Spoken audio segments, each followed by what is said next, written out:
হ্যাঁ গাইস, আসসালামু আলাইকুম। It's me Zubair Ahmed Jackie and welcome to my another blog. Guys, আমি আপনাদেরকে একটি ভিডিওতে বলেছিলাম যে পরের ভিডিওতে আমি আপনাদেরকে সেই গুহাটি দেখাবো।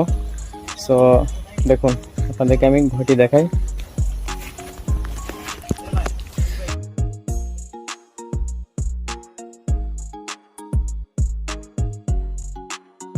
এই যে গুহা, আপনারা অধীর আগ্রহে বলেছিলেন যে গুহাটি কীরকম দেখাতে।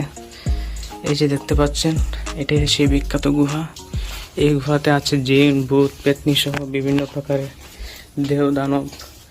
এবং এই গুহাতে এক সময় একটি অজগর সাপ থাকতো। সেই সাপটিকে শিকারীরা শিকার করে খেয়ে ফেলেছে। সো সেই জন্য সাপটি এখানে নেই, আমরা সেটাকে দেখতে পাই না। তবুও ভই ভই করে কখন যেন কি এসে উনি হচ্ছেন আমার একমাত্র মামা এবং ফ্রেন্ড।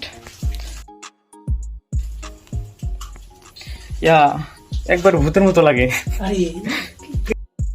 সো গাইস, এটাই হচ্ছে আমাদের গুহা। তো আপনারা আমাদের সাথে থাকবেন, আমাদের পেজটিকে ফলো করবেন, ইউটিউব চ্যানেলটিকে সাবস্ক্রাইব করবেন এবং লাইক কমেন্ট করে আমাদের সাথে থাকবেন। তাহলে আমাদের খুব ভালো লাগবে, আমরা খুব আনন্দের সহিত আরও ভিডিও করতে পারবো। ওকে, আল্লাহ হাফেজ।